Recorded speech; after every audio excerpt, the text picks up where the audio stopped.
Hello, I'm Rosie, and today I'm going to be talking about Red Queen by Victoria Aveyard. Red Queen is set in a world where the Reds are ruled by the Silver elite, but it's not just the class that separates them. The Silvers actually have silver blood, and they're gifted with abilities like metal bending, ability to control fire, and control minds. The Reds have no such abilities. Mare Barrow is the main character in this story. She is a red thief who winds up in the palace during an important ceremony, and from there things get a little bit crazy. Essentially, Mare finds out she has epic powers and ends up engaged to the youngest prince, and her allegiances are pulled this way and that, and there's lies, there's betrayal, there's all kinds of crazy nonsense. Basically, the book is about Mare trying to fit in with the royal family as well as trying to take it down from the inside, which is pretty cool. Before I get into the nitty-gritty stuff, I just want to say I absolutely love the cover. It is simple yet just beautiful, particularly when you consider the story. Personally, I know this book has been a massive thing on BookTube. There's been so many reviews about it, everyone seems to be reading it, and I have kind of a lot of mixed feelings about the book. I think part of the reason is that I had the misfortune of reading it immediately after reading The Senator's Daughter, and there are just so many similarities between the two that at one point I just found it really hard to differentiate, and I just essentially got bored, which is never a good thing. I think if I go back in time and read another book in between books rather than diving straight into Red Queen, I would have enjoyed it more. So I'm just going to say that outright. So these are my feelings from the book after reading a very similar book immediately before. So while they're my opinions, I don't necessarily know if they accurately reflect my view on the book if I had read it like on its own without any other influences. Does that make any sense? I have no idea anymore.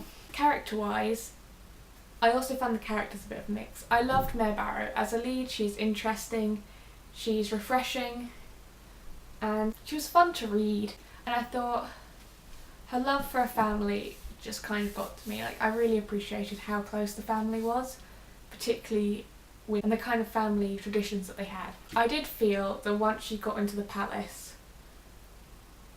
her character suffered. I don't know whether this is because you're reading as she's trying to fit in, so she's suppressing a lot of herself. I did find it a bit different to the girl who we met at the beginning, and she kind of altered quite quickly, but I can kind of understand the reasons for that, because if I suddenly found myself amongst people who were actively oppressing me and my people, I would not be myself. I would probably be a little bit ugh.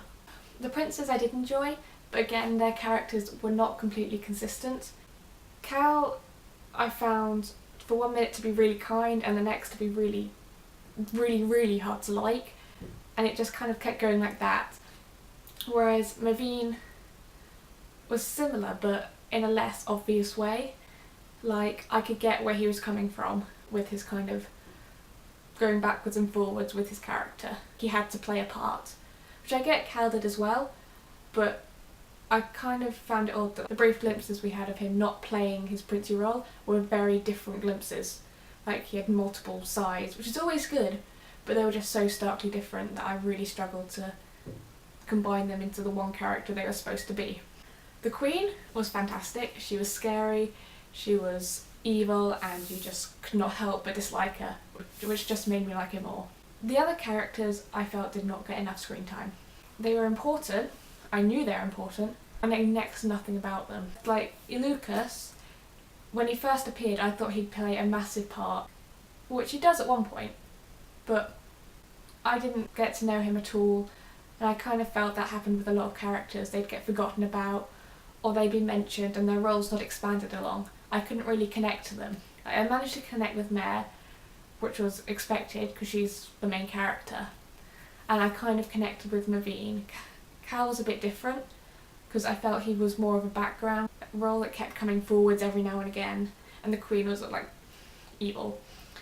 But yeah, I did find that while there were a wide variety of characters, it was difficult to get to know them all, and some of them, it was obvious that Mare got along with them or didn't get along with them, But for me, I did not feel that. I just read it, and that kind of detracted from my overall reading experience. The love triangle, it just felt really out of place. Mare's connection with the guys in the triangle with her did not really feel realistic. The one with Maveen I felt developed alright. It could have been better, but given the circumstances I can kind of get why it did not progress as well as it should have. The one with Cal, I just didn't understand that. At the beginning when you first meet Cal, I guessed that there would be romance with him because he's the first guy character that you meet aside from Kalorn, and he's kind to her, and you just think, oh yeah, they're gonna end up together. But it just grated with me a bit. There wasn't any connection. I felt like I didn't ship the characters. The massive twist at the end was great, aside from the fact it was just too similar to the Sin Eater's Daughter. To me, if I had not read Sin Eater's Daughter, I would have been just like, oh my gosh, whoa, what is this? But I got to it and I was just like, not again. Like, why? It was disappointing, and while I got the lead up to it, I didn't feel it was done as well as it could have been done, and I feel like, personally, I kind of wish it'd gone down another route with maybe another person being the twist. Plot-wise, I thought the novel was great. It does borrow from a lot of other young adult novels, but essentially I did find it quite interesting. I really loved the idea of the Silvers with their magic and their powers, and the fact that you've got the families with the specific powers. I did not get why it was passed down the male line. I had real trouble understanding the genetics of that, because they basically said the mother's gifts never pass to their children. This didn't really make much sense to me. I would love to know more about the genetics of how these powers work, just so I can understand it better. Because with my basic level of genetics, with the whole X and Y thing, the fact that none of the mother's powers ever go down to either of the children, either male or female, while the males do, it doesn't make sense, because if it was on the Y axis, I understood it with the male line, like only the males get that power. But the females also got it, so it must be on the X gene. But then why do none of the mother's powers ever go pass on to their children? Or is this because they're in another kind of genetic code altogether, because they've got silver blood, so their genetics are not completely the same as normal humans? I don't know, but it was just a really small point, and it just really annoyed me and confused me. Also, with the world building, I loved this world. I thought this world was really interesting, like combining magic and technology. Like, I always enjoy stories that try and combine the two. Like, most of the books I read are either technology, fantasy. They never really combine. This one does it, and while it was very difficult to get used to start with, I did enjoy it. And I found that it worked quite well with Mare's abilities. Like, you'll find out when you read the book, but I did think that they worked well together, and the whole concept of everything at the end as well. Despite the fact that you've got the whole magic and the technology, I really wish we could have had more world building. I felt I didn't know enough about the world to truly get myself involved in it. Like, I got the characters and I got the plot, and I get there was this fantastic world, but they didn't really combine that well, and I didn't know enough of the world to really appreciate the plot and the characters as much as I wish I had. Like, even if there'd been a map at the beginning of the book, I would have just been like, oh, that's where everywhere is. But I would also have liked a bit more of the history and why things have ended up that way, because a lot of Mare's interactions with Julian discuss the history, and we never hear about it. There's just this war that's been going on for 100 years. You don't know the cause of it, whether it's real at all. I didn't really connect with the world, and I really wish I had, because it sounds so interesting and really fascinating. I think if I had read this book any other time, I would have enjoyed it a bit more than I had, because I think reading it after a book that has so many similarities, it does detract from the reading experience. But I do think this book does have its own unique flaws, but I also feel it's got so much potential.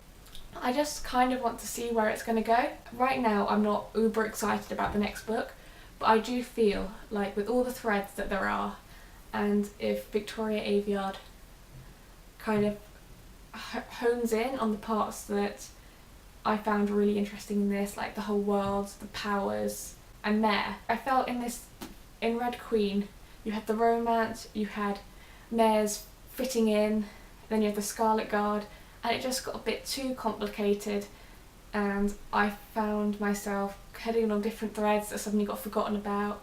And I just think in the next book, if Victoria Aveyard can tighten all the things in, I will love that book. I like this book, but I think if I could have gotten to know the characters better, if I'd gotten to know the place a bit better, I would have loved it. So personally, I was disappointed. I gave this book a rating of 3.5 out of 5. I will read the next book to see what happens and see if I can enjoy it more than I enjoyed this one. If the next book focuses on all the parts that made this book good, like Mare and magic and the powers and the whole political dynamics, I think that would just be fantastic.